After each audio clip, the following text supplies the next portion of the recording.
ada nggak sih yang di anak-anak binaan itu yang dikasih tahu tuh nggak bisa, bebal atau Bandel, bebal, bandel bukan, gitu. jangan bebal ya, jangan bebal, Bandel. iya bandel gitu. Kira-kira maksudnya cara mengatasinya siapa atau seperti apa kira-kira gitu? Ya, kalau kalau itu mah banyak, semua hampir rata-rata banyak. gitu. Ya. Masya Allah. Satukan hati untuk pecahkan roti bagi negeri ini.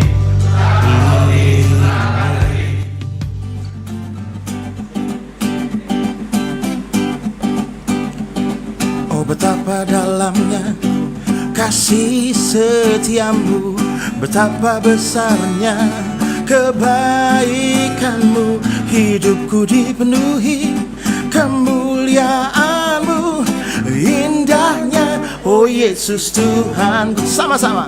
Oh betapa dalamnya kasih setiamu, betapa besarnya kebaikan. Oh hidupku dipenuhi kemuliaanmu, indahnya oh Yesus Tuhanku. Katakan sempurna, sempurnalah kehidupanku sejak kau hadir dalam hatiku.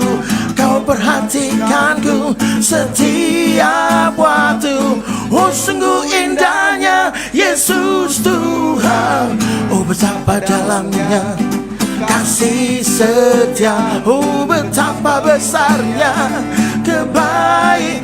Hidupku dipenuhi kemuliaanmu, indahnya oh Yesus Tuhan. Katakan sempurna, sempurnalah kehidupanku sejak kau hadir dalam hatiku. Kau perhatikanku setiap waktu.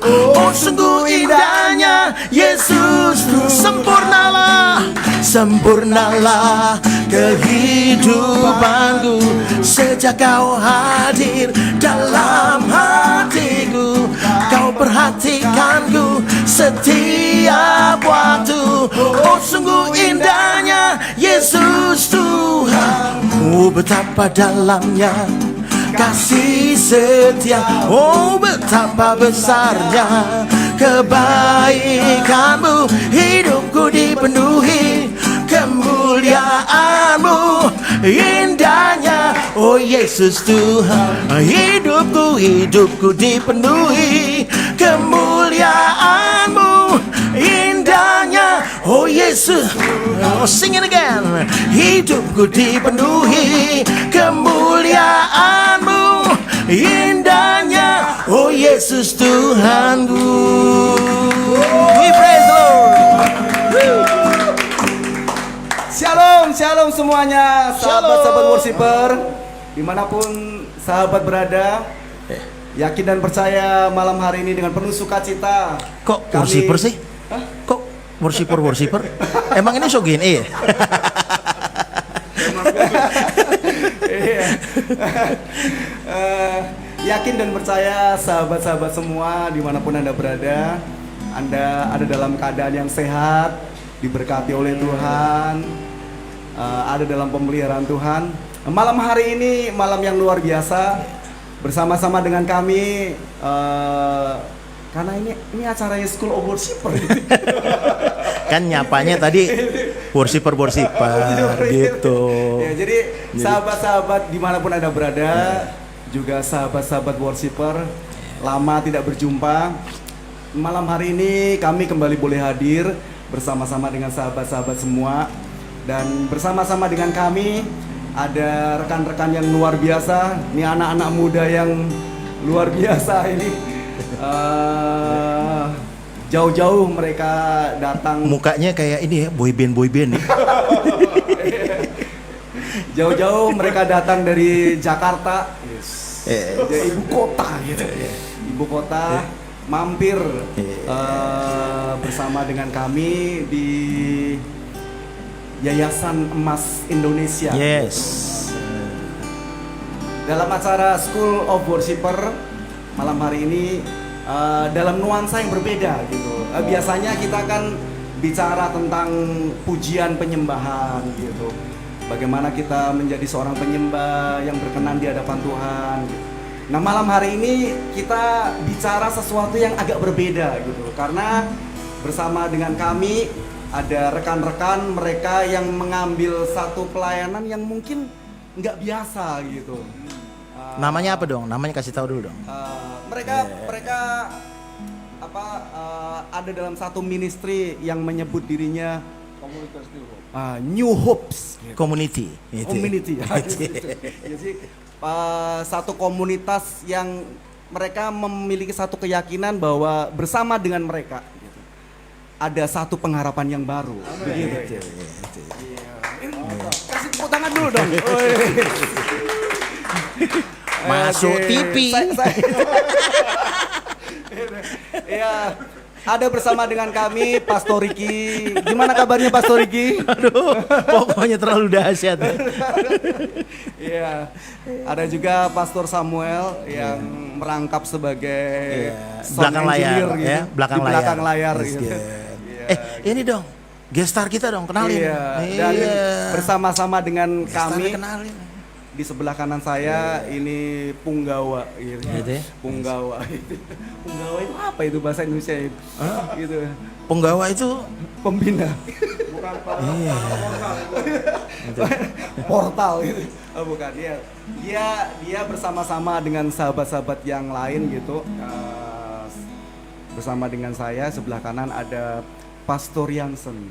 Oh. Pastor Yansen. Kemudian Beliau adalah apa ini? Nanti akan memperkenalkan diri sendiri. oh gitu ya. Oh ya udah. Yang penting namanya dulu ya. Iya. Oke. Terus ada juga Pastor Chandra gitu. Oh gitu. Sudah pastor atau Pastor. Oh, akan. Oh gitu. Oh, Chandra. nubuatan Kemudian, terjadi. Om Roni, ya, Om Roni gitu. Dan ada juga anak-anak binaan gitu ya. Anak-anak binaan gitu ya, gitu. Biasa menyebutnya apa ini? Murid binaan. Oh, murid-murid binaan. Mungkin ya. gini, mic-nya harus kurang dia nggak kebiasaan, jadi mesti sambil nggak masuk suaranya. Dekat aja pastor yang sedang Pak ya. That's good. Yeah. Jadi ada murid-murid binaan, mereka-mereka yang dididik, dibina, dan nantinya akan kembali dilepas ke masyarakat untuk mereka kembali boleh berinteraksi, menjadi manusia yang seutuhnya, gitu kira-kira. Wow, gitu ya. that's good. Nah, nanti New Hope akan menceritakan apa sepak terjang mereka, kegiatan-kegiatan mereka. Namun sebelumnya kembali kita akan memuliakan nama Tuhan. Satu pujian bersama-sama kita naikkan kepada Tuhan, menjadi rasa syukur dan terima kasih kita kalau kita masih ada sampai malam hari ini. Yes. Come on, Pastor Riki. Engkau ada bersamaku di setiap musim hidupku. Tak pernah kau biarkan ku sendiri.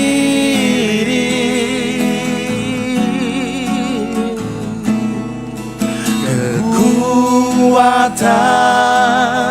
di jiwaku adalah bersamamu. Tak pernah ku ragukan kasih-Mu. Mari setiap kita sama-sama nyanyikan pujian ini bersamamu.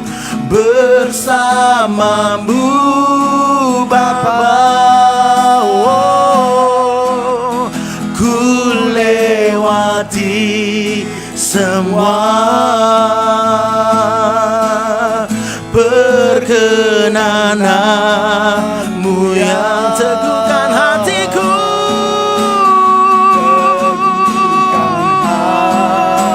Engkau yang bertindak, Engkau yang bertindak, memberi pertolongan, memberi pertolongan.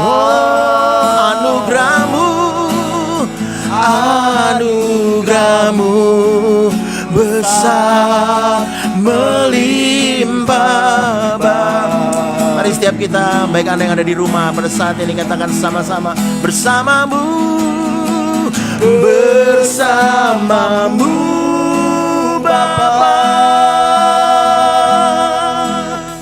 ku lewati semua perkenananmu yang teguhkan hatiku. Engkau yang bertindak,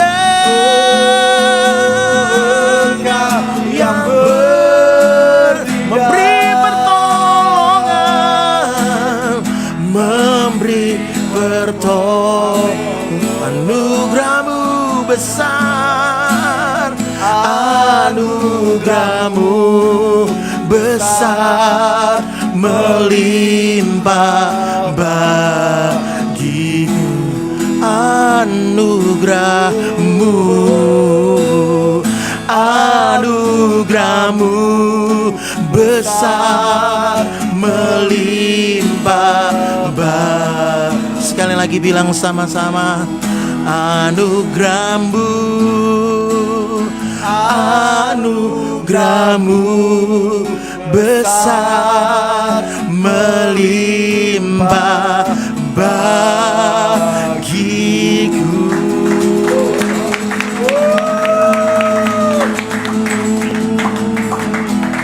Oke, sahabat-sahabat semua, sahabat-sahabat worshiper dimanapun Anda berada, kita masuk aja langsung di segmen yang pertama ini bersama dengan Pastor Jansen dan rekan-rekan di New Hope Community. Wah, luar biasa gitu. Apa kabarnya ini rekan-rekan semua? Ada Brother Chandra, ada Om Roni juga menyertai Pastor Jansen. Kita pengen akan tahu sebetulnya, pengen tahu Om Roni ini umur berapa sih? Gabungnya sama anak-anak muda semua nih. Iya gitu.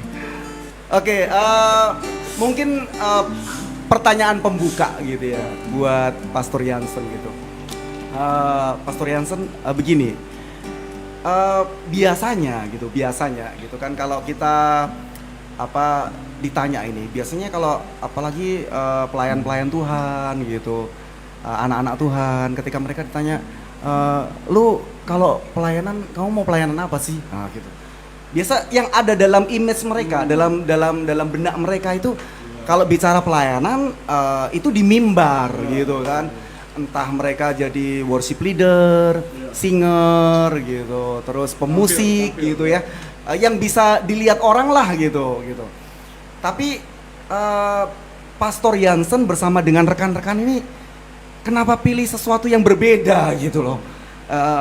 Mungkin bisa cerita gitu, gimana awal mula membangun komunitas ini, membangun pelayanan ini gitu. Karena pelayanan ini bukan pelayanan yang bisa dilihat di mimbar gitu, bisa dilihat dengan secara langsung gitu. Tapi pelayanan ini pelayanan yang dalam tanda petik gitu, di belakang mimbar gitu. Tapi saya yakin dan percaya gitu, pengaruhnya pasti dahsyat dan luar biasa gitu. Nah, mungkin Pastor Jansen bisa menyampaikan kepada kita semua, kepada sahabat-sahabat worshiper, bagaimana awal mula memulai pelayanan New Hope Community yang bergerak untuk pemulihan para pecandu narkoba. Kira-kira seperti itu ya, Pastor Jansen ya. Mari silakan Pastor.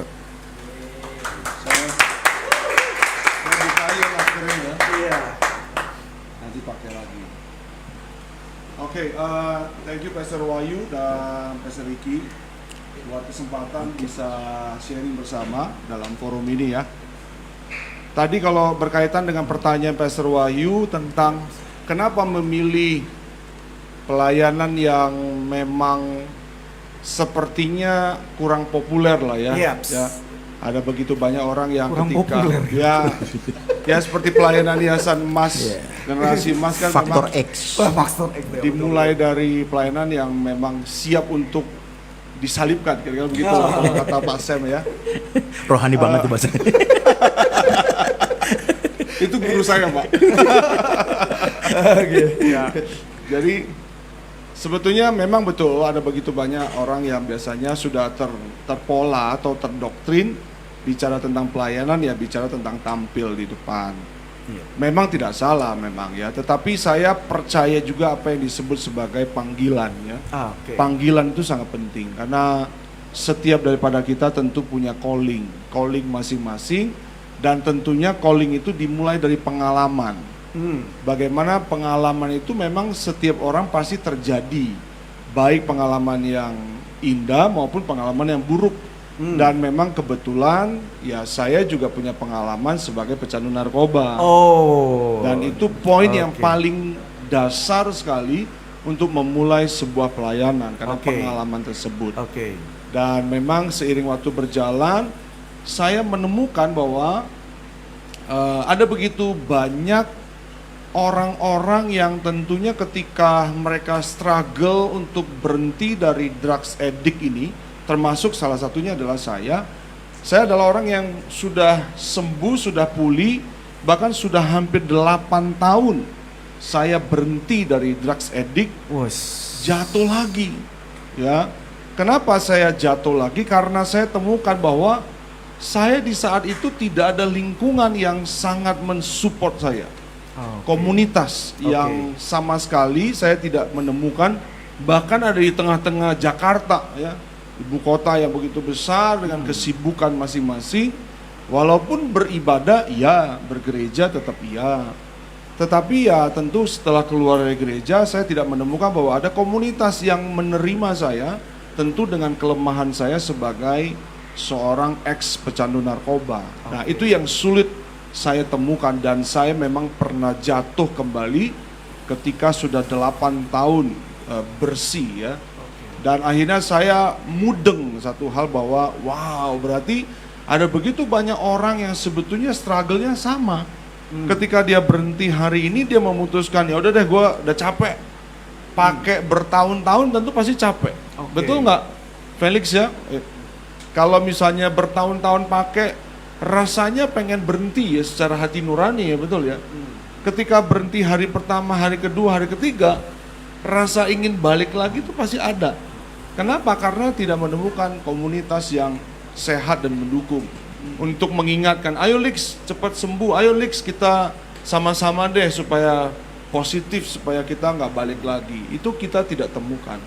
Jadi dasarnya adalah saya berpikir bahwa sangat penting komunitas. Jadi makanya kita memulai pelayanan ini bersama dengan teman-teman. Kebetulan, nah ini yang luar biasa ya, saya bersama dengan teman-teman yang ada di Jakarta, punya pengalaman yang sama, punya hati yang sama. Ayo kita buat ya, pertama-tama kita buat dulu komunitasnya. Komunitas yang kita bangun, barulah akhirnya memang memilih untuk mari kalau begitu kita buat lagi rumah. Rumah untuk mereka singgah, rumah untuk mereka. Nanti kita cerita lebih lanjut bagaimana rumah itu bisa ada dan bagaimana untuk menjalankan rumah itu. Intinya safe house-nya, rumah mereka dipulihkan itu juga penting. Jadi ya saya tidak berpikir kenapa harus memilih menjadi pelayanan ini, kenapa tidak sebagai pelayanan mimbar, tampil dan lain-lain. Saya tidak memilih, tidak berpikir itu, tapi kenyataan memang Tuhan bawa sedemikian rupa. Ya kira-kira begitu ya. Ya itu saja. Oh, dahsyat. Luar biasa gitu. Yang saya tangkap begini sahabat-sahabat semua. Yang pertama gitu loh, bahwa Pastor Jansen itu pernah punya pengalaman. Itu catat baik-baik gitu. Ya, pengalaman itu ternyata apa ya? Satu modal gitu ya. Gitu loh. Yeah. Pernah punya pengalaman ada di masa yang kelam gitu. Ada di kehidupan yang berantakan gitu. Kehidupan yang hancur, kehidupan yang gelap gitu. Kalau gelap kayaknya ngelihat Pastor Rigi gitu. Jadi gak enak body Bukan rasanya. gelap, itu hitam. Nah, maksudnya bajunya.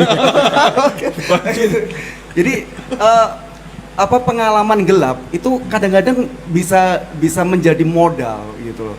Ketika ada satu titik di mana kita mengalami perubahan gitu ya Pastor Riki ya. Di Shogene sebelumnya gitu loh. Kita sudah bahas banyak tentang hal itu gitu loh. Dimana ketika kita mengalami titik balik dalam kehidupan kita bisa dipakai untuk memuliakan nama Tuhan. Manusia gitu. lama. Manusia lama manusia gitu kan gitu. Nah, terus yang berikutnya ada panggilan gitu ya. Iya. Dan kemudian baru bertemu dengan rekan-rekan yang sehati gitu. Betul. Ya. Nah, mungkin rekan-rekan yang sehati bisa diberi kesempatan untuk bisa memberikan Ya, satu masukan Testimoni, begitu. ya. Iya. Om Roni kah atau Ya. Pastor Chandra, Silakan. calon hamba Tuhan ini gitu. Mungkin dari Chandra. Oh, Brother Chandra. Oke, Bro Oke. Chandra gitu. Ya, Bro Chandra gitu. Brother Chandra ini ganteng ya. Laki aja suka apalagi perempuan. Tapi sayangnya sudah sold out Oh gitu. gitu, sold out ya. Oh udah sold out. Oke, mari Bro Chandra mungkin Ya. bisa memberikan pengalamannya gitu. Ya. Ada bersama-sama dengan Pastor Jansen membentuk Ya. satu komunitas untuk Ya seperti apa awal mulanya Ya, kira-kira ya, gitu ya. Sebenarnya kalau saya sendiri, saya bukan orang yang bersama-sama membentuk, tapi saya kebetulan adalah orang yang awalnya itu saya adalah orang yang dibina. Oke. Mantan anak binaan gitu. Ya, Mantan jadi- murid binaan gitu. Benar. Wih, luar biasa. Terus sekarang Sekarang ini saya di yayasan itu sebagai ketua rumah pemulihan. Terus luar dari biasa anak gitu. binaan jadi ketua. Jalannya Itu, panjang. dengar itu sahabat-sahabat semua ya gitu.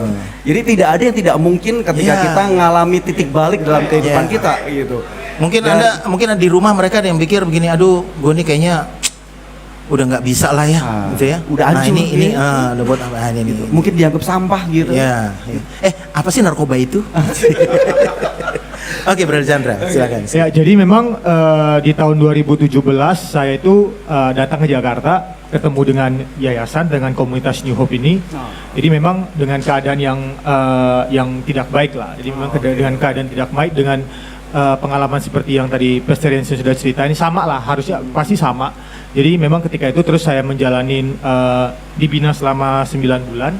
Nah, mulai dari sana itu ya, ketika saya menemukan bahwa memang hidup ini kan bukan cuma sekedar dipulihkan terus berhenti ya. Oke. Jadi memang ketika kita sudah dipulihkan, nih mau ngapain nih? Nah, dan memang bukan kebetulan, nah, saya yakin benar itu panggilan daripada Tuhan. Amin. Jadi memang ketika saya menerima panggilan itu dan saya memutuskan untuk bergabung dan masuk di dalam pelayanan New Hope ini. Oke. Jadi memang dari sana, sejak 2017, 2018 sampai sekarang 2021. Jadi memang dari ya kalau kita bilang untuk sebagai pelayanan itu ya dari bawah lah, naik dari helper, terus saya naik sebagai konselor, akhirnya naik sebagai chief konselor, akhirnya naik kepada ketua rumah pemulihan. Jadi memang Tuhan bawa, Tuhan angkat ya, seperti tadi yang Pastor Ricky katakan, ketika kalau kita benar-benar mau bersama dengan Tuhan pasti bisa. Oh, it's good. Nah, Wah, kasih tepuk tangan dong, yang lain dong. Oh, luar biasa. Jadi sahabat-sahabat worshiper semua, dimanapun Anda berada, jangan pernah putus asa dalam hidup ini. Ya. Siapapun sahabat, dimanapun Anda berada, Anda yang menyimak siaran malam hari ini, Anda boleh mendengar apa yang tadi disampaikan oleh Bro Chandra gitu. Bahwa kalau mungkin di benak sahabat-sahabat Anda berpikir hidup ini udah hancur gitu. Hidup ini udah nggak ada harapan. Hidup ini udah kelam. Gua sampah Itu masyarakat. tadi gitu. kayaknya ada suara anak binaan ya.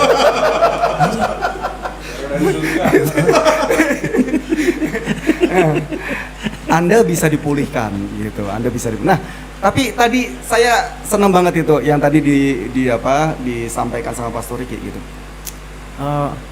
Kalau kita yang ngomong tentang narkoba gitu, kayaknya nggak afdol gitu kan. Iya, Karena benar. mungkin ya kita mungkin pernah lah tipis-tipis ngerasain gitu. Tapi Aku sih nggak pernah kena narkoba. Nggak masa pernah. iya? Masa iya?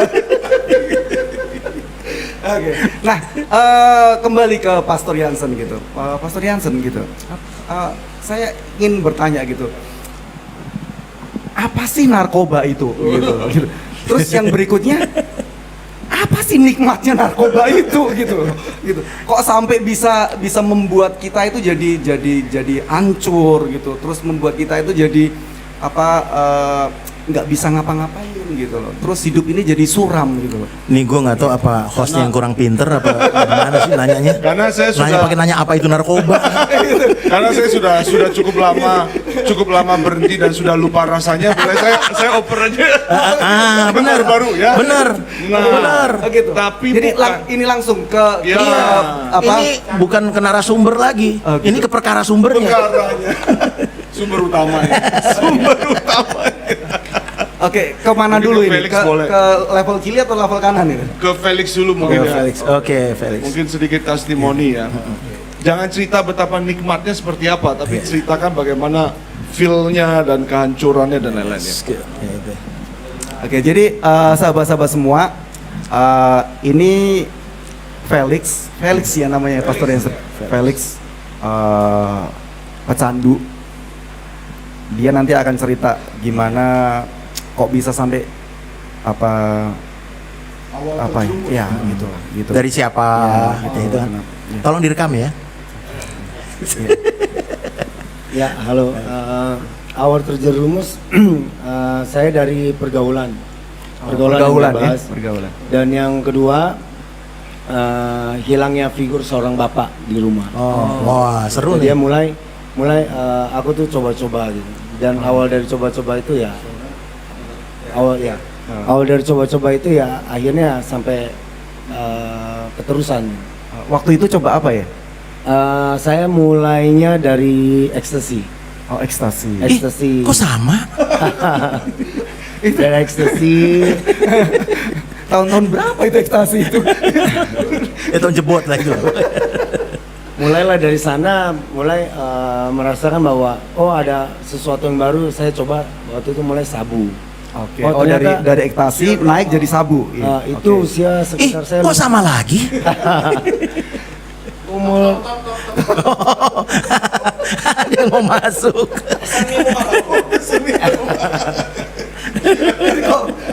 Kopi.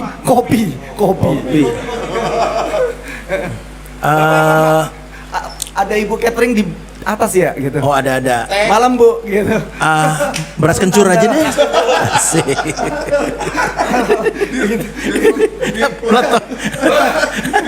Gua nggak masuk dari tadi.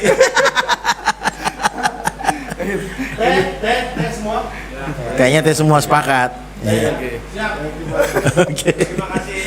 Terima kasih Tadi- tante. Terima kasih tante. Coba dikenalin dulu tadi anak binaan apa yang mana? Yang tadi? Apa gimana? Itu Coba. kalau itu Ditahan dulu ya, di pause dulu ya. Anak binaan apa siapa tadi? itu mantan pemakai juga. Terus sekarang dia jadi apa? Sekarang dia udah jadi pembina. Garis bawahi, Pembina. Karena dulu tidak bisa dibinasakan, sekarang jadi pembina. Mana jadi pembina? Pembina Yayasan Mas Indonesia. Tepuk tangan dong. Pastor sekali lagi. Samuel Victor Praise Revi. God. Oke. Pule. Oke, lanjut. ya, Felix. awalnya dimulai dari ekstasi. Setelah ekstasi, akhirnya mulailah coba sabu. Dan di situ saya merasa bahwa sabu lebih enak ya daripada ekstasi, dan cara pemakaiannya juga lebih gampang gitu kan. Kalau ekstasi kan kita harus ke tempat diskotik atau apa kan. Ternyata ya memang saya merasa waktu itu memang lebih cocok di sabu gitu. Nah, dan akhirnya sudah sekian lama memakai sabu, dan akhirnya ya itulah mulai keluarga berantakan, pekerjaan berantakan, hubungan sama anak juga berantakan, semuanya berantakan. Dan mulai sadar bahwa iya sabu ini sebenarnya nggak baik gitu kan. Tetapi untuk mau berubah juga nggak punya kekuatan gitu. Dan akhirnya sampai saya temukan bukan saya temukan, tapi saya ditemukan gitu kan sama satu komunitas ya, New Hope ini.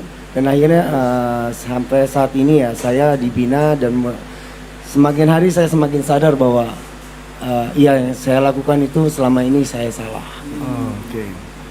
Dahsyat. Ya. Tepuk tangan dong semua. Keren. Satu lagi mungkin, Pastor Jansen, satu lagi gitu. Iya. Untuk Boleh, testimoni boleh. gitu. David boleh. David? David. Oke, David. Versi ini kalau dia versi Iya. with down. Oh. Oke, David. Ya. David. Oke. Mari ceritakan David apa pengalaman awal untuk coba-coba terus keterusan jadi pecandu gitu. Oh. Kamu pakai apa waktu itu?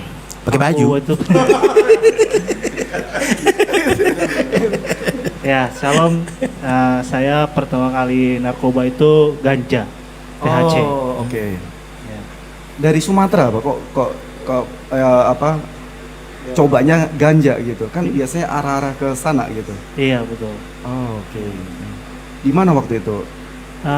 Pertama kali itu yang pasti keakraban itu dimulai dari pergaulan ya. Pergaulan Awal itu lagi pasti ya? dari pergaulan. Kita diterima, di welcome gitu sama orang-orang yang sama-sama pengguna ganja. Oh, oke. Pasti kan gitu.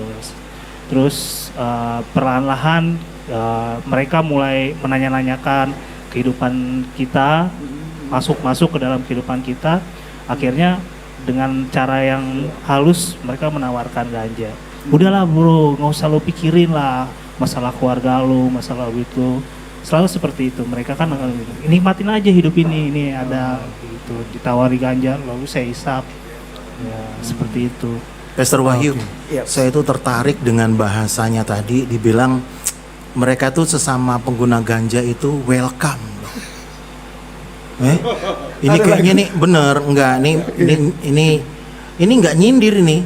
Ini nggak nyindir, ini memang nendang bener ini untuk komunitas anak-anak Tuhan ya. Iya. Yang justru aku lihat di akhir zaman ini malah ada yang kita nggak usah apa namanya, saya kan nggak nuduh anda nggak usah tersinggung gitu ya.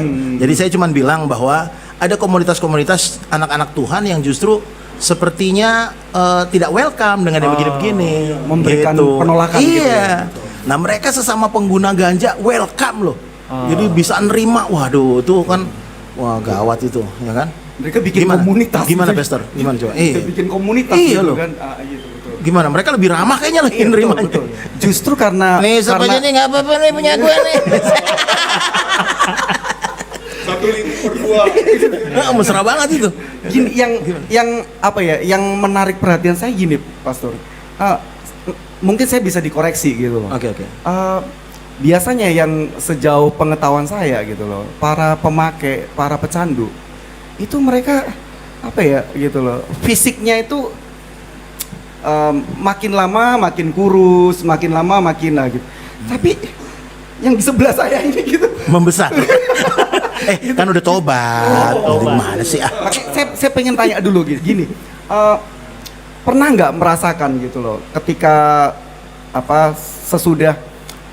sesudah merasa, aku kok makin lama kok terikat gitu dengan barang ini gitu, terus ngefek ke fisik gitu, mungkin bisa diceritakan gitu.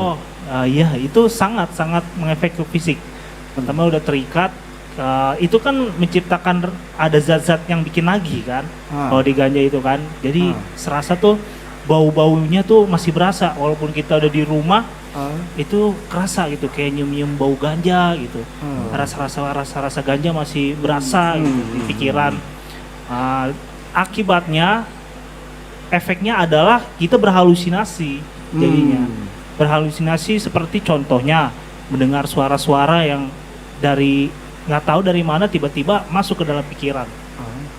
Kalau saya tuh suara-suaranya tuh seperti merendahkan. Lu tuh nggak bakal bisa jadi orang berhasil, lu tuh nggak bakal bisa jadi orang sukses. Gitu. Udahlah, kuliahnya nggak usah diterusin, hancur aja.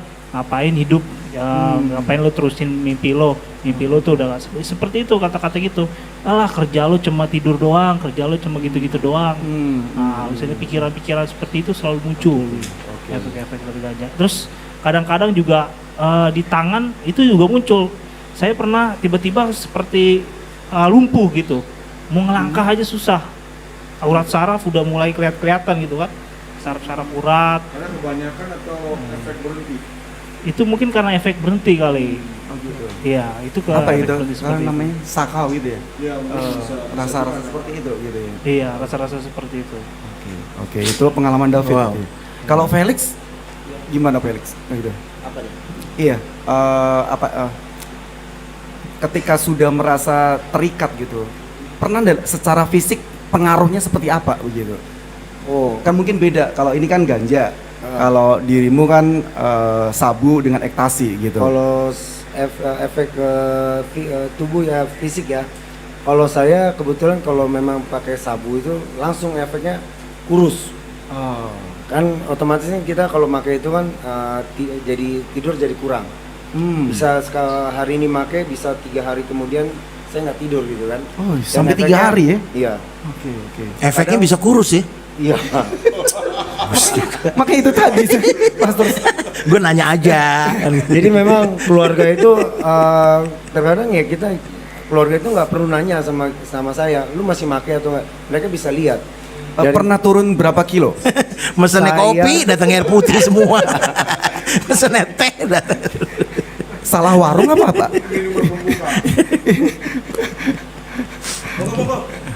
Ya ampun. Perasaan tadi mesennya beras kencur. Kayaknya tadi saya pesennya item-item gitu. Gitu. Tapi kita Munculnya perlu hargai lah putih-putih gitu ya. Gitu. Luar biasa Dari- air putih. Secangkir air putih. Oke. Oke, lanjut. Ya untuk berat badan waktu itu sampai kalau nggak salah ya 61 kilo. 61. Kilo Oke, itu 61. paling kurus. Bahkan waktu itu kalau nggak salah ingat sampai 59 ya. Oh, sebelumnya waktu belum pakai Biasanya 70, 75. hampir 10 kilo ya turunnya ya. Turunnya jauh banget dan muka tirus, mata celong gitu kan. Oke. Dan memang emosi itu udah nggak bisa dikontrol kalau udah seperti itu. Ya itulah dampaknya. Oke. Oh. Ada permintaan yang di pojok katanya gitu. Jadi begini, ada kalau bicara tentang keterikatan juga bukan hanya bicara soal narkoba saja. Oh. Kalau narkoba kan artinya narkotika dan obat-obatan terlarang, betul Oke. ya. Nah, keterikatan banyak hal, bisa juga keterikatan game ya. Keterikatan yang salah satu yang lebih parah juga ya, bisa parah juga adalah minuman. Bukan minum air putih loh, ini yang Miras, berwarna miras, ya, yang berwarna. Apa Ya, ada yang Pastor di alkohol. yang terikat di anak binan ini ada miras. Jadi Oke. jadi keterikatan alkohol juga menjadi salah satu problem saat ini ya, khususnya ya memang karena kita tahu bahwa keterikatan itu kan memang menghancurkan karakter ya. Oke. Menghancurkan karakter. Nah, salah satu adalah teman kita, brother kita yang sekarang tepuk tangan dulu dong buat dia. Ya, Mak, ini tepuk tangan yang mana yang ditepuk tangan ini? Iya, ini kayaknya nggak kelihatan, mungkin bisa digeser ya. Yang Geser paling di pojok ya? sebelahnya Paling pojok. David. Oke. Ayo bro, sini. tukar tempat dulu dengan bertukar tempat duduk dengan supaya Felix, ya. Nah ini- sekarang dia sudah menjadi Iya. seorang apa namanya, boleh dibilang konselor yang melayani. Silakan. Gitu. Oke, mungkin perkenalkan namanya dulu. Brother, siapa brother namanya? Shalom, Oh, shalom. selamat Oh, malam. Nama saya Ronald. shalom. Ini masuk Ronald, TV ya? Ronald ya? Ya, Ronald, oke Ronald. Ronald dari kayaknya muka-mukanya ini bukan muka orang Jawa gitu kan? Iya, mau kamu ke Dari mana rupanya? Medan? Oke, Iya. dari Medan. Sumut. Oke, Horas Bah. Horas. Oke. Tuhan memasu-masu. Oke, mungkin Ronald bisa cerita gitu Ya. bagaimana keterikatan dengan miras gitu. Bisa sampai terikat gitu loh. Sebenarnya kalau awalnya justru putau saya tuh. Oh, jadi awalnya putau. Saya nipe, nyuntik ya. Ku tahu Tuhan. Pasti. Oh, itu ku tahu ya. 2001 terus beralih ke ganja, terus baru beralih ke Mama nonton. minuman. Mama lagi nonton. Maafin saya, Ma. Selama ini gak jujur. Jadi ya baru ke minuman. Pengakuan ini ya gitu. Kalau putaunya bisa berhenti saya justru. Putaunya bisa berhenti, bisa nggak doyan lah saya karena mungkin nggak enak efeknya ke tubuh saya, kurang cocok. Ganja cocok, sabu cocok. Sorry Ronald. Kamu bilang efeknya nggak cocok gitu. Ya. Yang kamu rasain apa gitu? Kok kamu Kalau saat itu putau kayak kita nggak bisa ngapa-ngapain tuh putau. Bener-bener harus diem, harus garuk-garuk muka kayak nggak jelas. Jadi Kayak alergi ya? Iya, oke. alergi. Oh begitu. Jadi nggak enak lah.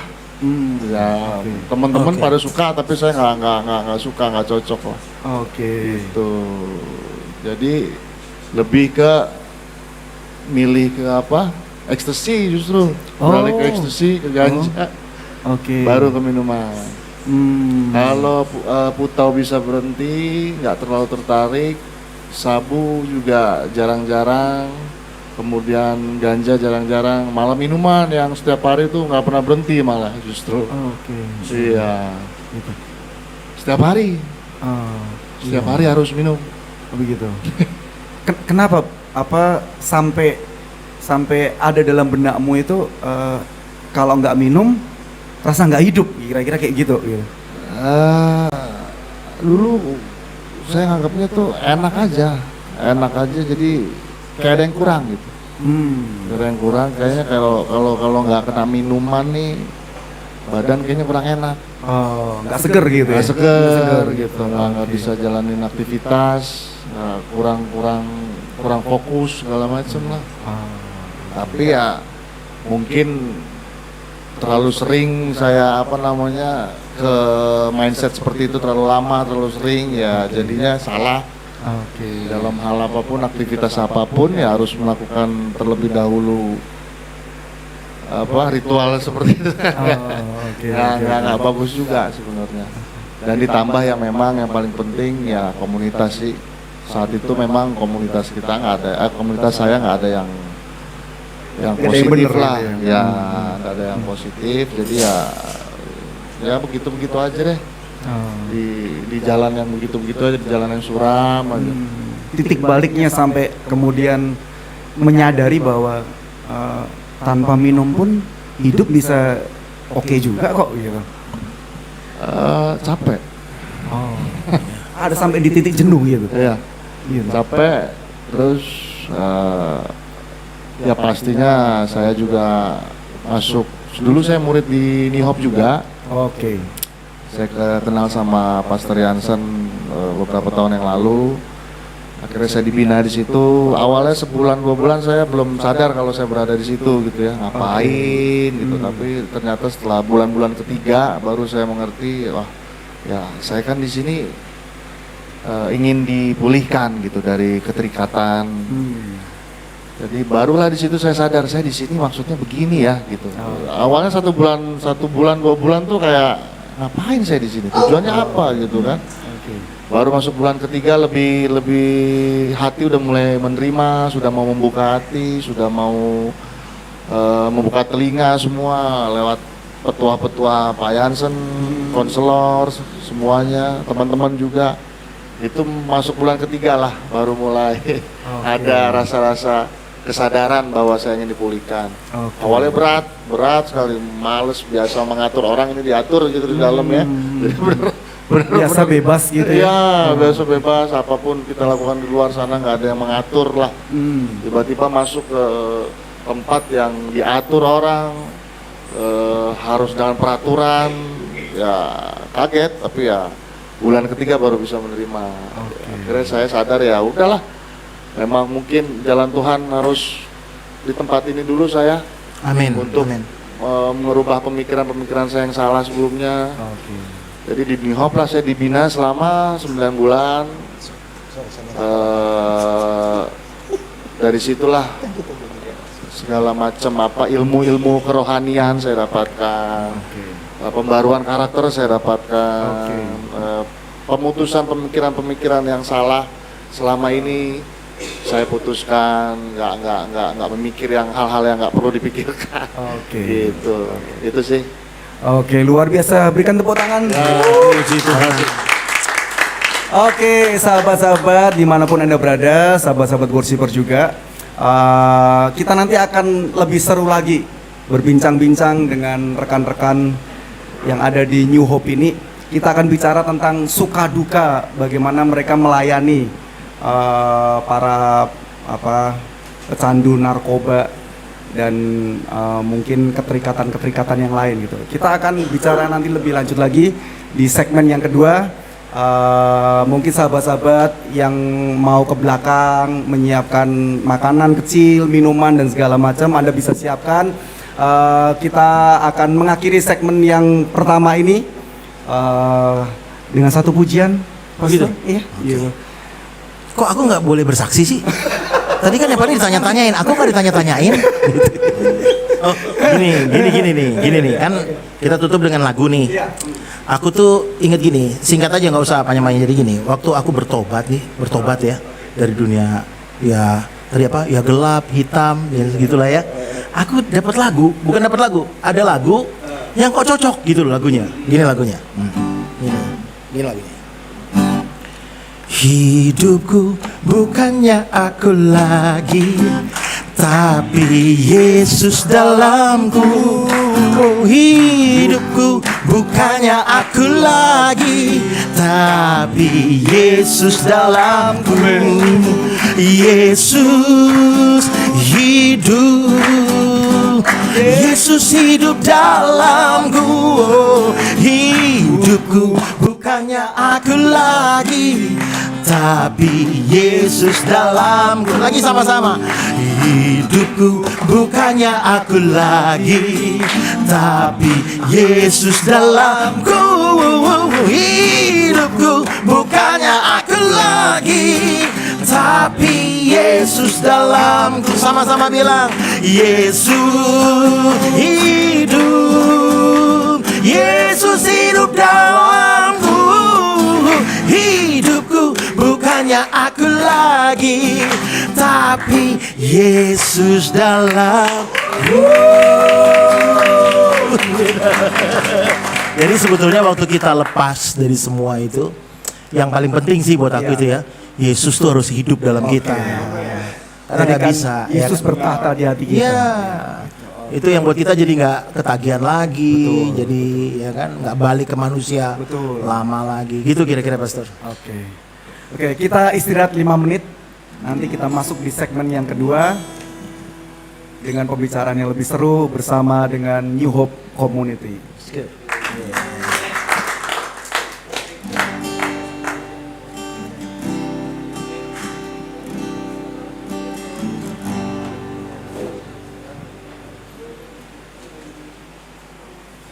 Mungkin bisa Kok gue ganti gitar gue kok. mungkin Chandra sama Om Willy. 3, 2, 1. Sungguh kau mempesona, segala perbuatanmu hapuskan raguku. Kau buktikan kasih-Mu mati bagiku, hapuskan dosaku. Kau ubahkan hidupku, semua menjadi baru. Sekarang ku bersuka di dalam-Mu, Yesusku. Kau jagai hidupku, melangkah di jalan-Mu, sampai ku terima mahkota kehidupanku.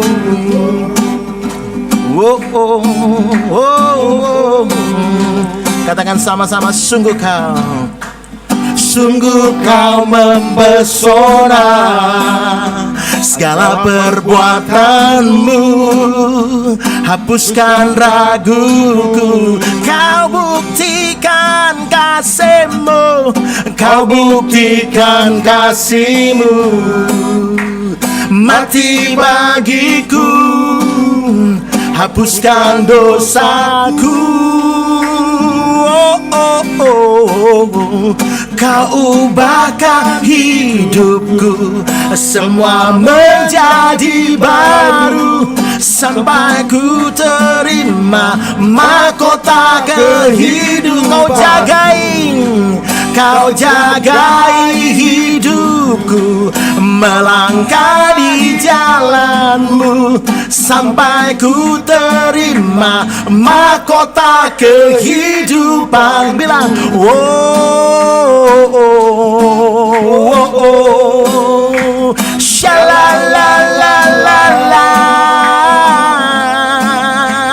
Oh, oh, oh, oh, oh, oh, oh.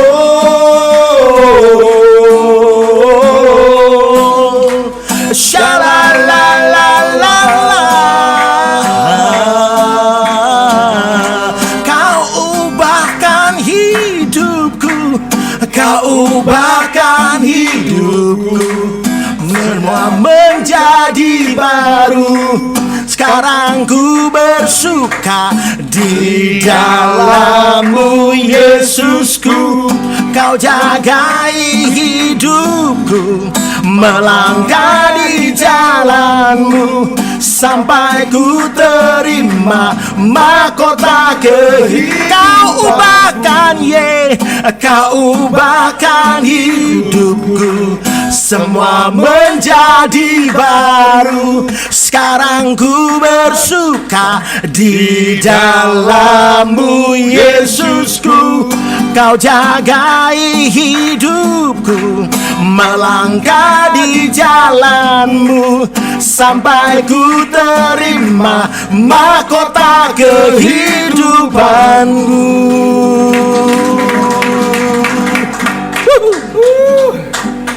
Kembali lagi bersama School of Worshipper, bersama-sama dengan komunitas New Hope yang malam hari ini mereka menyampaikan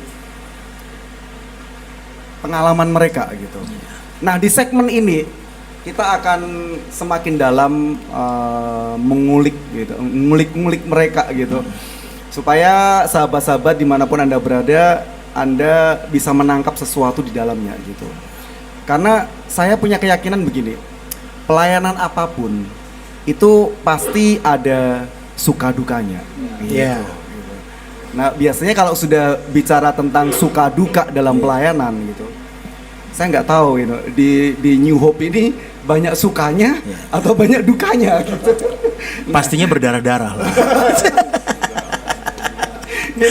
Kalau bicara pelayanan itu bukan bicara tentang apa yang kita dapatkan gitu, tapi bicara apa yang sudah kita bagikan gitu, apa yang sudah kita sharekan gitu.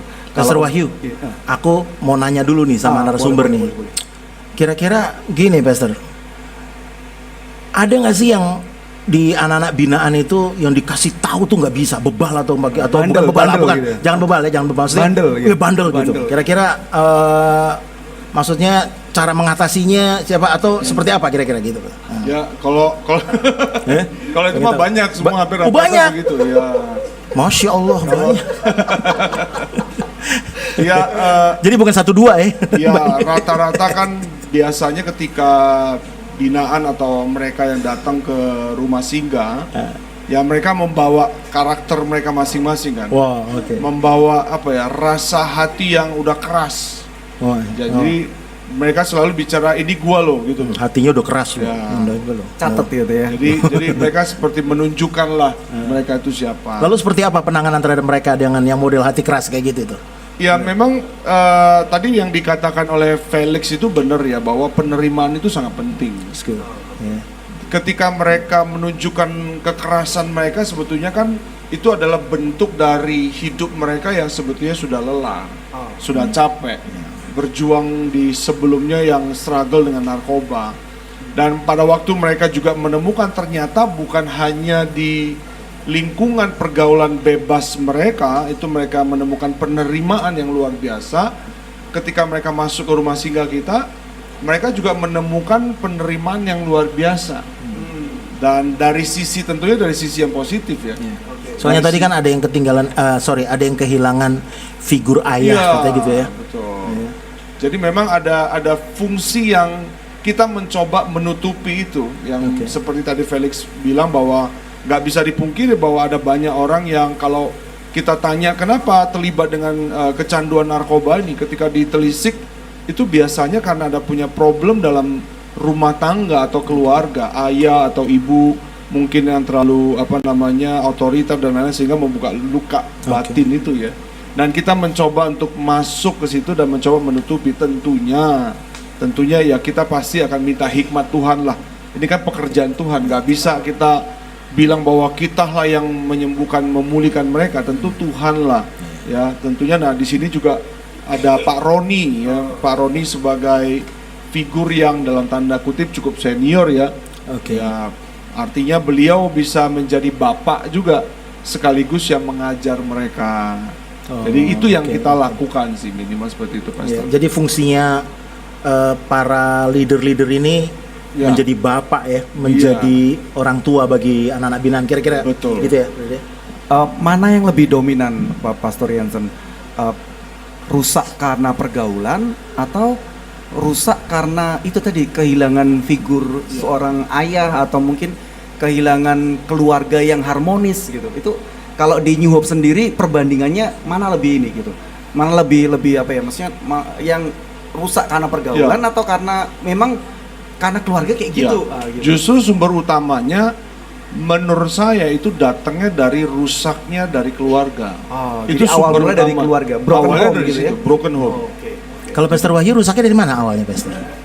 Mulainya dari atas dulu. Topinya bukan dulu. Jangan bicara fisik gitu. Fisik tadi sudah segmen pertama tadi. Body shaming ya. Body shaming. Oke, lanjut Pastor. Ya justru memang datangnya dari broken home tadi.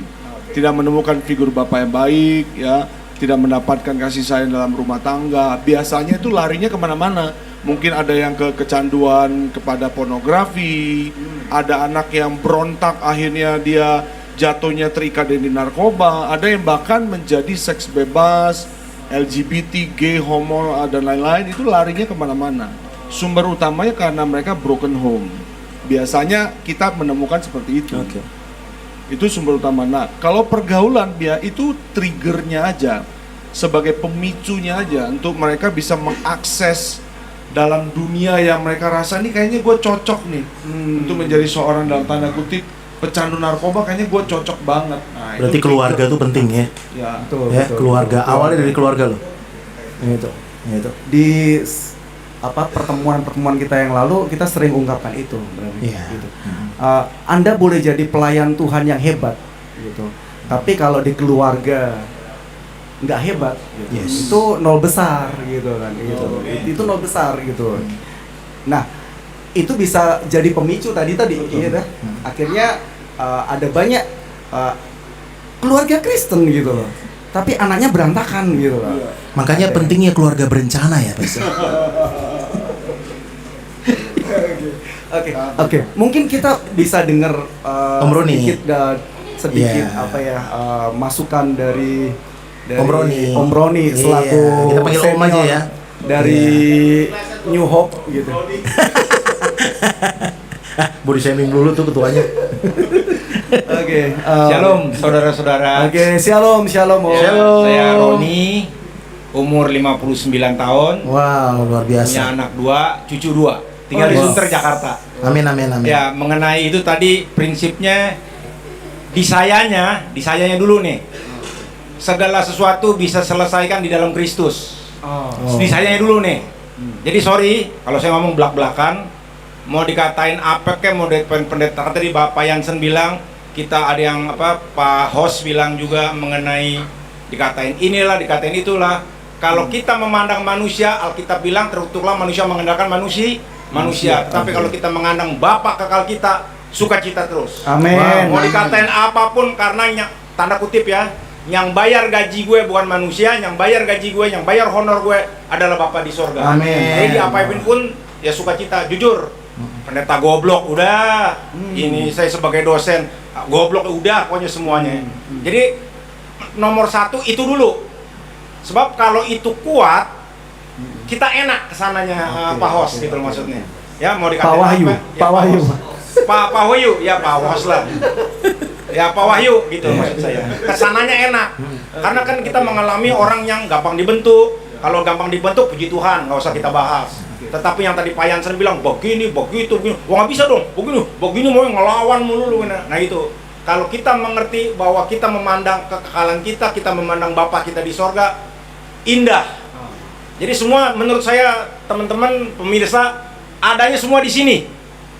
Nah teman-teman juga saya selalu mendidik mereka, semua ada di sini. Lo mau jadi bajingan lagi, lo mau ini semua ada di sini. Kalau di sini udah enak. Saya sebagai pembimbing ya 2017 ya Pak Yansen ya. Saya teman Pak Yansen lama dari zaman Firaun saudara. Dulu. Ya ketemu lagi, saya sudah jadi pengajar. Berarti kenal deket sama Herodes juga, berarti. Pak. Enggak, saya enggak. Sama-sama sekolah di S1 dulu. Ya, jadi cerita dikit nih sama Hopeng saya, my best friend. Kira-kira begitu ya. Apalagi Pak Wahyu yang mau ditanya? Nanya alamat Pak Wahyu. Gak berani Mas. Oke. Mungkin Om Roni bisa ceritakan sedikit pernah punya pengalaman seperti tadi yang disampaikan oleh Pastor Ricky gitu. Ketemu dengan anak binaan atau murid binaan karena sekarang kan ikut terlibat di New Hope gitu. Ketemu sama yang bandel gitu, suka ngelawan gitu. Langkah pertama gitu selain tadi mindset tadi. Terus tindakan selanjutnya apa gitu? Oke, terima kasih Pak Wahyu. Tindakan selanjutnya back to the Bible. Nggak ada yang lain. Mantap. Saudara, sorry nih, keren dikit ya bahasa Inggris ya saudara. Walaupun saya nggak bisa bahasa Inggris. Ya, pokoknya kalau dengan Bible semua bisa. Tadi saya lihat di atas tuh, ya banyak teman-teman seperti tadi kawan-kawan kita, seni junior kita, papanya begini nggak ada figur ayah. Tetapi dengan Kristus, walaupun papamu, ibumu meninggalkan kamu, Tuhan tetap menyambut kamu. Amin. Amin. Pokoknya kalau patokan Bible semua ada jawabannya. Oke. Pak Roni bener-bener api Pantekosta ya.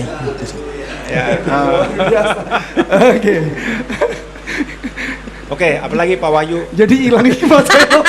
Hostnya belum mau nanya apa nih bingung.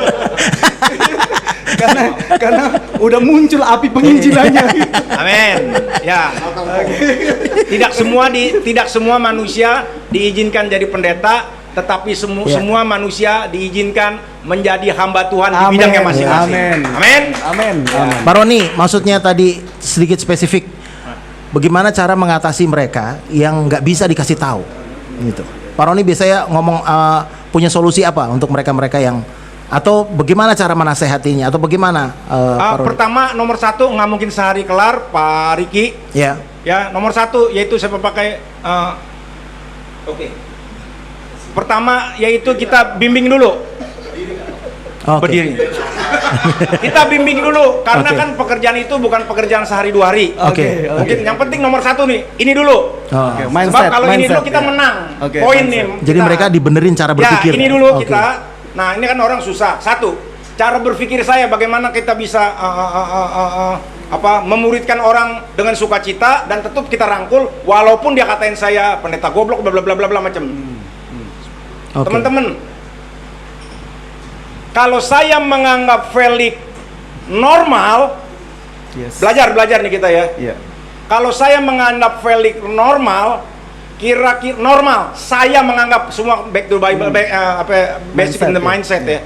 Mindset is a power. Kalau saya menganggap Felix normal, saya sabar gak sama dia saudara? Tetapi kalau saya menganggap Felix sakit, nangkep gak? Saya pasti lebih sabar. Sama Pak Wahyu kita berdebat contoh. Kalau saya anggap Pak Wahyu normal, kita pasti you naik darah ya kita juga. Sorry, kita nggak munafik, masih manusia biasa injak bumi. Gue punya emosi, lo juga punya emosi. Tetapi kalau kita mendidik orang, kita pakai pola pikir, ya lo sakit. Anak-anak minta makan sama mamanya, mama makan. Sabar lo, gimana sih, gue lagi sibuk, betul? Tetapi kalau dia lagi sakit, mama makan, apa kata-katanya? Sabar ya sayang ya. Ngerti maksudnya? Semua ada di the mindset if the power. Keren itu coy. Praise the Lord, hallelujah. Kira-kira begitu ya. Terima kasih. Oke.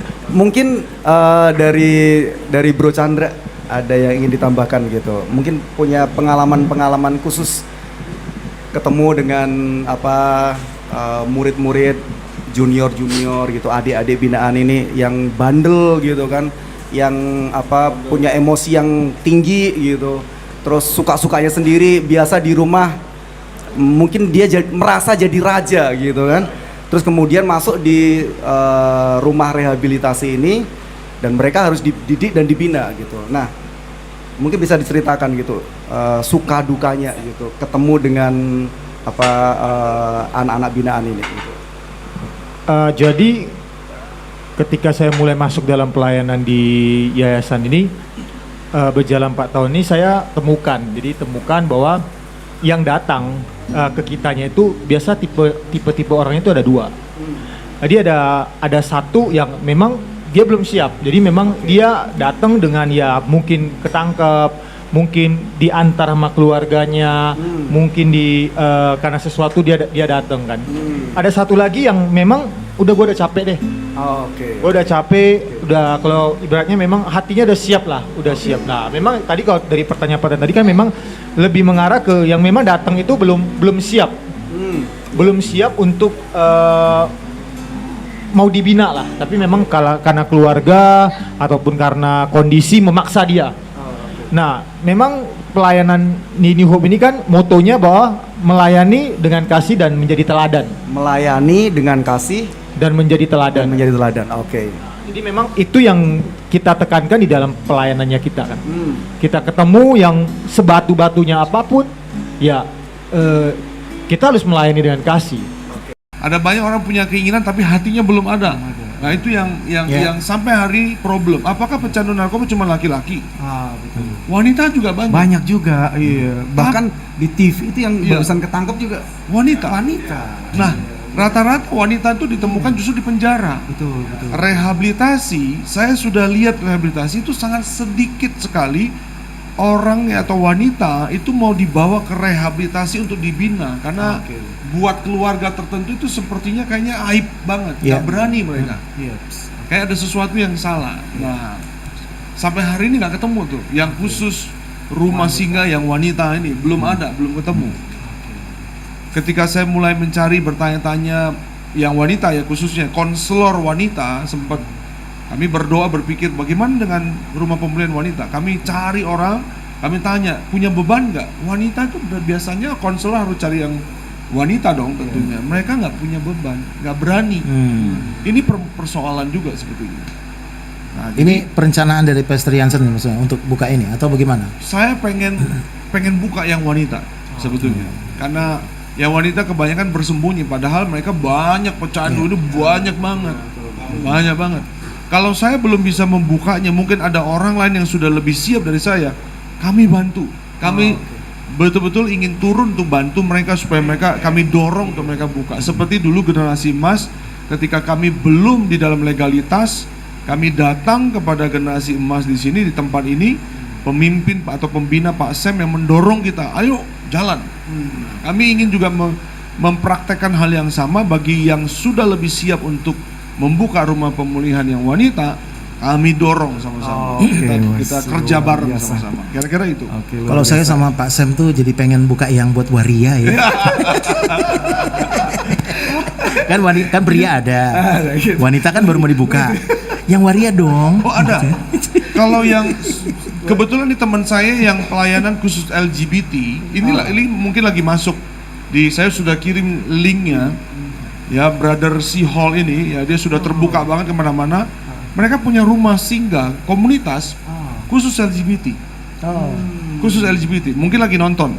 Ya tadi sudah WA ke saya. Wah, Mereka semangat ya, punya brother. safe house Ya. khusus penanganan Oke. LGBT, homoseks dan lain-lain semua itu ditangani. Ya pokoknya yang apa namanya main anggar lah ya. Ya, Gitu ya.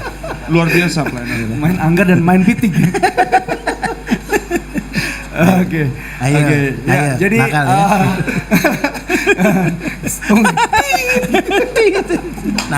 Nakal. Oke, jadi ada kabar baik bagi Anda wanita-wanita di seluruh Indonesia gitu. Masih ada kesempatan gitu. Jika Anda bingung mau pelayanan apa gitu. Ada satu pelayanan yang belum banyak dikerjakan dan mungkin kalau itu terjadi baru satu-satunya di Indonesia mungkin gitu ya, Pastor Ya, Jansen. kalau untuk rumah pemulihan ya model safe Iya. house seperti ini ya, Khusus wanita gitu ya. mungkin yang pertama. Kalau rehabilitasi wanita sudah ada, tapi angkanya Khusus narkoba Iya. belum ada gitu ya. yang rehabilitasi mungkin ada, tapi yang rumah pemulihan model pendampingan begitu belum ada. Oke, nah 3 hal tadi yang disampaikan oleh Pastor Jansen itu mungkin bisa membekali pemirsa-pemirsa dan sahabat-sahabat semua. Yang pertama, kesempatan gitu. Karena kadang-kadang kesempatan itu datang tidak 2 kali dalam kehidupan kita gitu kan. Karena kadang-kadang ada orang yang kepingin berubah tapi tidak ada kesempatan itu gitu Pastor Jansen ya. Betul. Karena sudah keburu innalillahi wa inna ilaihi. Kalau nggak sakit keras, Gitu. Sudah penjara, nggak bisa ngapa-ngapain gitu kan. Jadi kesempatan gitu. Yang kedua komunitas gitu. Ini komunitas yang baik, New Hope gitu. Dan yang terakhir keluarga gitu. Family yang baik begitu. Nah, mungkin bisa disebutkan Pastor Jansen kalau misalkan ada sahabat-sahabat atau pemirsa-pemirsa Anda punya saudara atau mungkin punya teman atau punya sanak family yang mungkin terikat dengan narkoba. Jika mereka ingin dibina dan ingin bergabung, bisa disebutkan mungkin Pastor Iya. Jansen gitu. Jika ada yang ingin kita layani dan memang betul-betul mereka mau sembuh dan pulih, bisa langsung kunjungi ke Instagram kita, Rumah Pemulihan New Hope, atau ke Facebook kita, Rumah Pemulihan New Hope juga. Oke. Atau bisa juga langsung telepon ya, nanti mungkin di link Facebook itu nanti ditulis aja nomor telepon saya sebagai PIC di sana. Oke. Silakan tinggal hubungi, nanti kita akan telepon kembali atau bagaimana nanti kita ada bisa follow up-nya ketemu. gitu ya. Kita follow up bersama. IG-nya apa tadi, Pastor? Instagramnya Rumah Pemulihan New Hope. Rumah Rumah Pemulihan New Hope Facebooknya juga New Hope Ministry. Ministry. Oke. Ya, diingat-ingat pemirsa dan sahabat-sahabat semua. Oke. Nah, mungkin yang terakhir gitu, yang terakhir Pastor, karena waktu kita sangat terbatas. Yang terakhir yang mungkin bisa disampaikan oleh Pastor Jansen dan mungkin nanti akan sedikit ditambahkan dengan Bro Chandra gitu.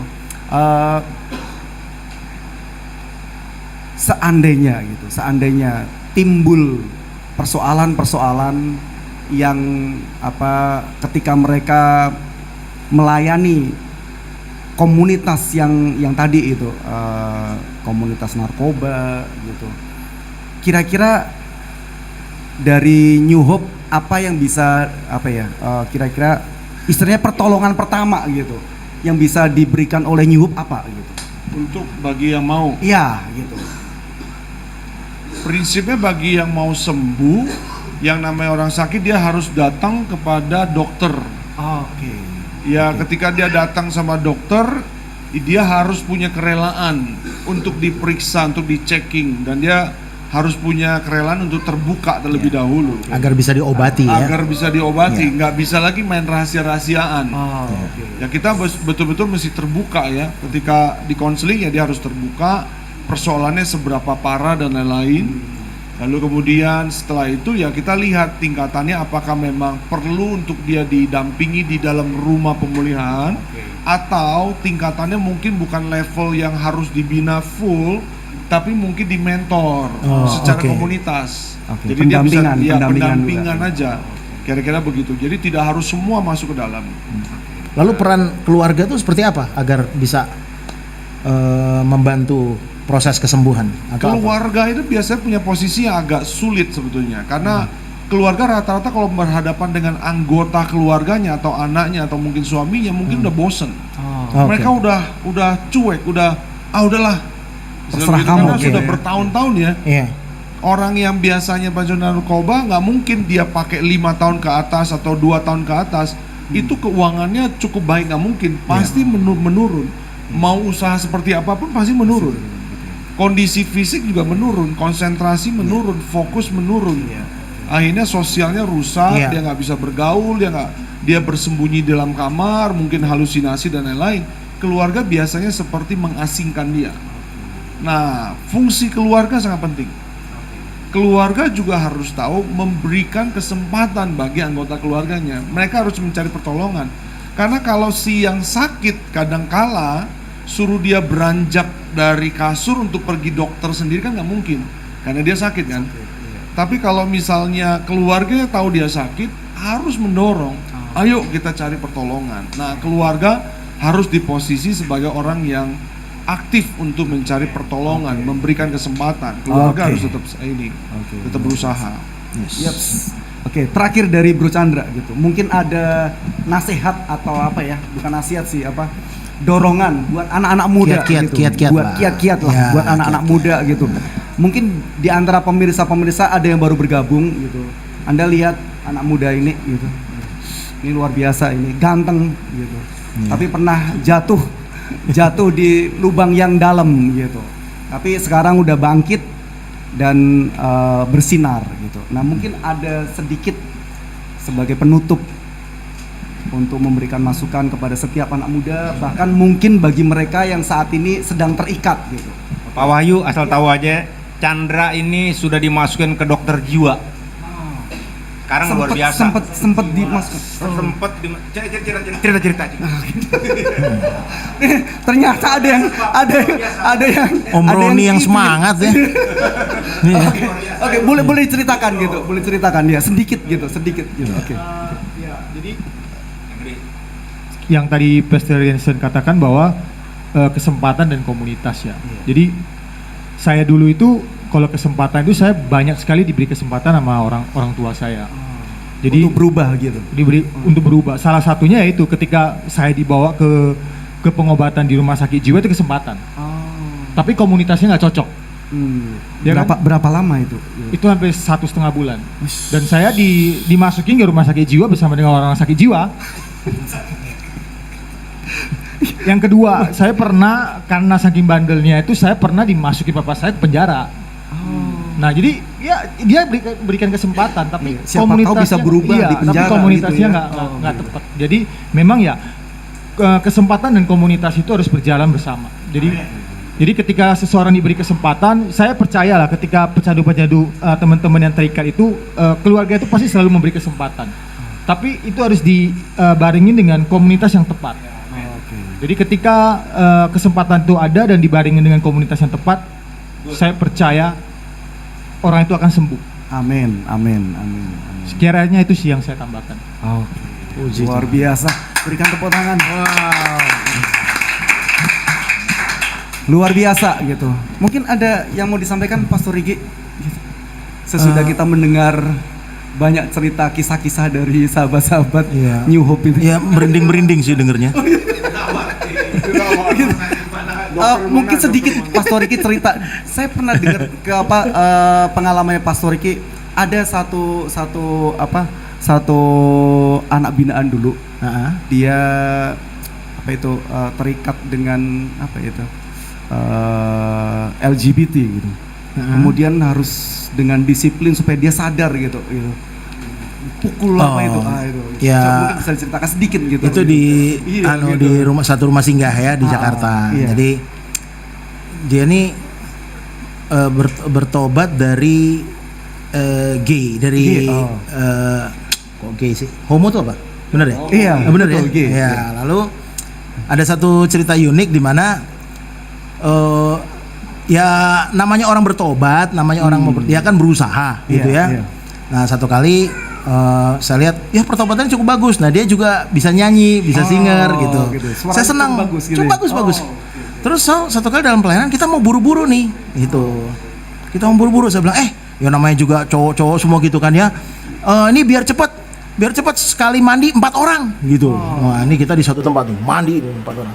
Udah mandi, lain terus yang anak ini nih dia nih agak kebingungan dia, waduh suruh mandi bareng gitu ya.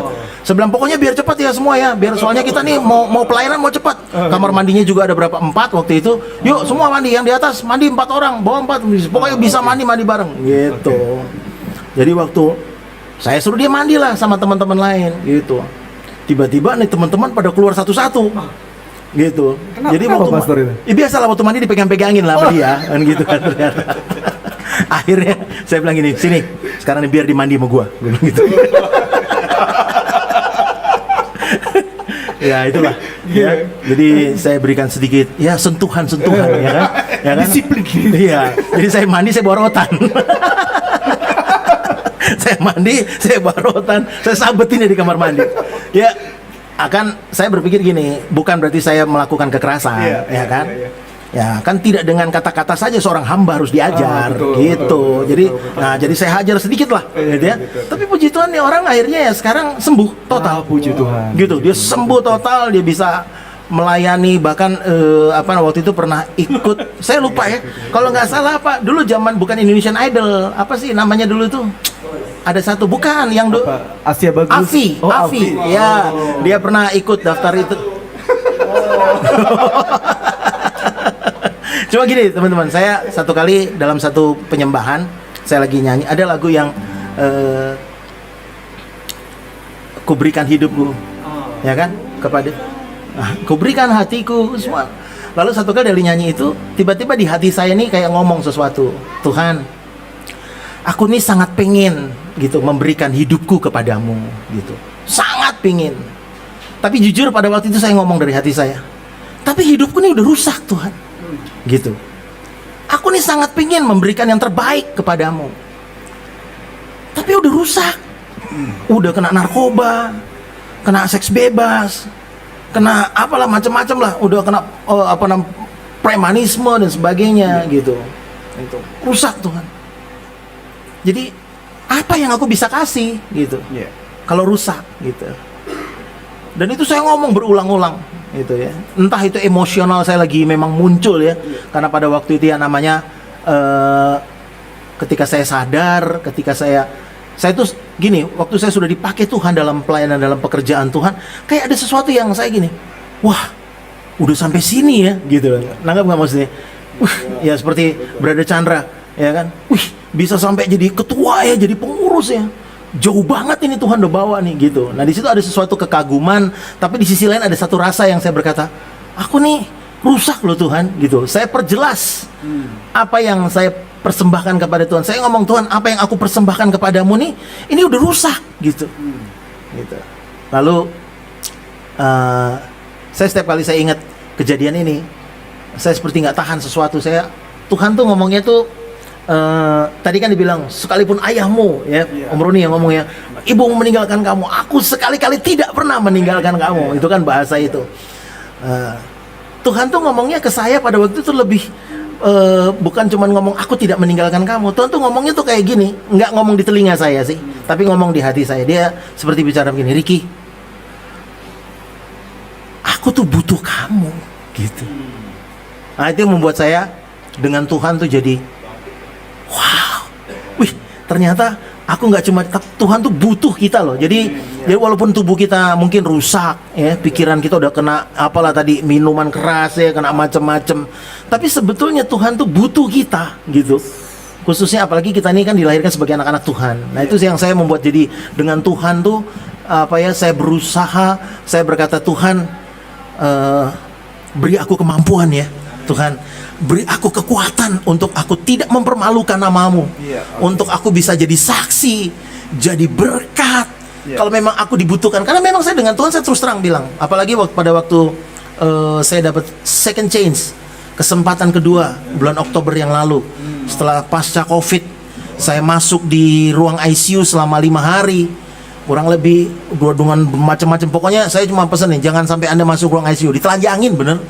Sampai Tuhan nih udah nggak pakai apa-apa, udah semua alat, aduh, ya udah sesak napas sebagainya. Dan saya lihat ya kesempatan demi kesempatan. Jadi Tuhan itu ternyata tidak pernah melihat siapa kita, tapi Tuhan melihat apa yang Dia mau rencanakan dalam hidup kita, gitu loh. Jadi yang saya ingat pada waktu itu, Tuhan tuh selalu ngomong, Rick, aku nggak pernah lihat siapa kamu, tapi aku sedang melihat apa yang aku mau rencanakan dalam hidup. Oke. Nah, gitu, brother. Gitu. Luar biasa. Luar biasa. Oke, sahabat-sahabat worshiper dan semua pemirsa dimanapun Anda berada, tanpa terasa sudah hampir 2 jam lebih malah kita menemani sahabat-sahabat semua. Kiranya apa yang kita sampaikan kepada sahabat-sahabat dimanapun Anda berada itu bisa bermanfaat dan memberikan satu dorongan. Ada satu sentuhan-sentuhan yang mungkin berbeda dengan sentuhan-sentuhan yang lain gitu. Ada manfaat yang bisa Anda bawa pulang. Anda bisa bersukacita membangun iman Anda semua. Dan malam hari ini sebagai penutup dari semua pembicaraan kita malam hari ini, kita mau sekali lagi bersyukur kepada Tuhan. Kita akan kembali di siaran-siaran yang selanjutnya.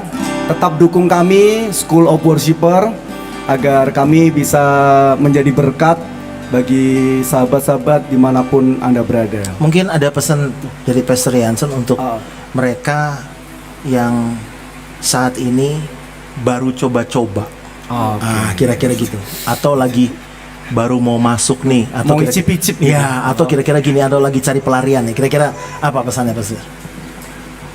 Bagi yang baru coba-coba ya, dan baru mulai menikmati, ya, menikmati dalam tanda kutip tentunya.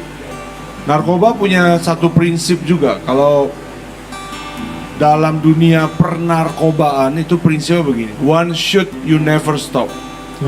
Artinya sekali kita coba itu narkoba, kita pasti susah, bahkan sulit untuk berhenti.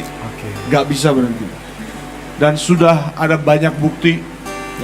Orang yang coba-coba berpikirnya, wah keren nih, cool nih, kayaknya malam mingguan dengan drugs, kayaknya asik banget hidup ini. Tapi kenyataannya setelah berjalan 1 tahun itu adalah memori, kalau dalam pengalaman saya, memori yang saya sebetulnya ingin hapus dalam hidup saya. Betapa hidup saya dalam titik yang paling rendah justru karena pintu masuknya karena narkoba itu. Dan itu keputusan saya yang paling fatal.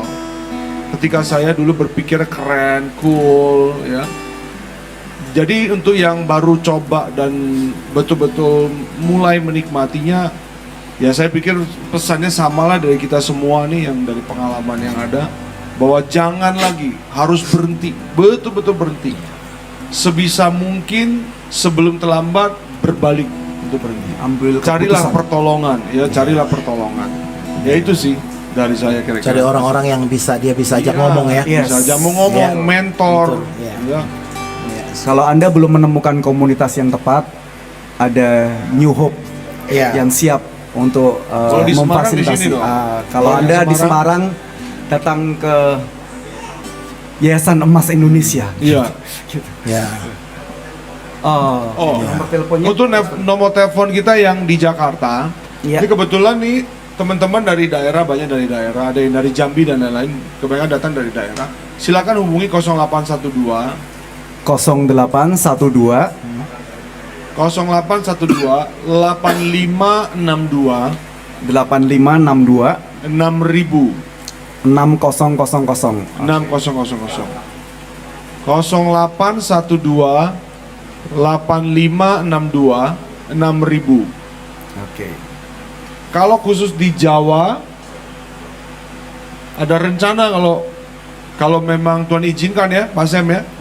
Di Jawa ada rencana kalau Tuhan izinkan, Generasi Emas akan membuka rumah pemulihan juga. Jadi untuk bagian Jawa ya, khususnya daerah Jawa Tengah dan Jawa Timur mungkin bisa di sini. Ya, lagi. Ya, tapi untuk sementara waktu New Hope Jakarta yang Ya, bisa. ada rencana, doakan sajalah Pak Sam sebagai pimpinannya dan Pastor Ricky. Sudah nomor telepon sudahkah? Nomor telepon? Oke. Nomor telepon atau nomor rekening? Enggak, nomor. Oh, perlu nomor kayaknya nomor. Ini dia nomor rekening. 08 itu nomor New Hope 0812 Iya. 0812 8562 6000. Iya, apabila memang mau konseling ya, atau mau dilayani untuk bersama dengan kita di rumah pemulihan, Siap untuk menjemput ya, Pastor ya. Silakan ya, siap, kami siap untuk menjemput juga. Kami siap untuk. Iya, ada yang dari Jambi, ada yang dari Palembang, dari daerah dan lain-lain. Iya. Iya. Ya. Ya. Wis, dari Jambi, coba yang dari Jambi. Mana dari Jambi? Bisa lihat yang dari Jambi. Oke, berdiri. Iya, oke. Dari Jambi. Jambi. Dadah. Sambil. Dari Jambi. Dari Palembang. Palembang Oke. udah pulang. Oh, Palembang udah pulang. Oh, dari Jambi. Dari Jawa yang dari ini semua dari Jakarta. Oh, oke. Oke. Jadi sahabat-sahabat worshiper semua, sekali lagi saya mengulangi buat Anda yang ada di rumah, Anda yang mungkin memiliki saudara, memiliki keluarga atau sanak family yang mungkin terikat sudah terlalu jauh begitu, dan Anda bingung gitu, mau dibawa kemana gitu. Kerjasama juga dengan BNN ya? Ya, kita bekerja sama dan di bawah standarisasi dari BNNK Jakarta Utara. Oke, jadi New Hope ini melayani dengan standar yang sudah standarisasi oleh BNN gitu. Jakarta Utara. Jadi bagi teman-teman semua jangan khawatir. Oh ini pelayanannya asal-asalan, oh enggak gitu loh. Ini New Hope ini sudah berstandar sesuai dengan standar pemerintah melalui BNN gitu. Oke.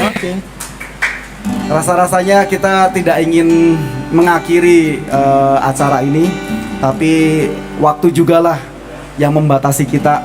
Semoga apa yang kita sampaikan kepada sahabat-sahabat, kepada teman-teman semua bermanfaat bagi teman-teman semua. Kiranya apa yang kami sampaikan boleh memberkati Anda semua, keluarga-keluarga Kristiani, sahabat-sahabat yang mungkin Anda juga berbeda keyakinan dengan kami, tapi yakin dan percayalah apa yang kami sampaikan malam hari ini boleh bermanfaat dan memberkati Anda semua. Satu pujian penutup mengiringi kita semua malam hari ini. Sembah Tuhan malam hari ini. Amin.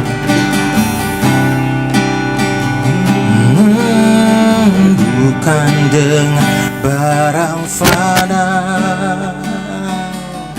Kau membayar dosaku. Amin, amin. Dengan darah yang mahal, tiada noda dan celah. Bukan dengan emas perak Kau menebus diriku. Dengan segenap hati dan pengorbananmu, ku telah mati dan tinggalkan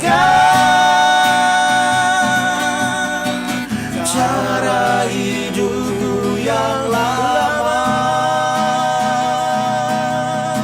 Semuanya sia-sia.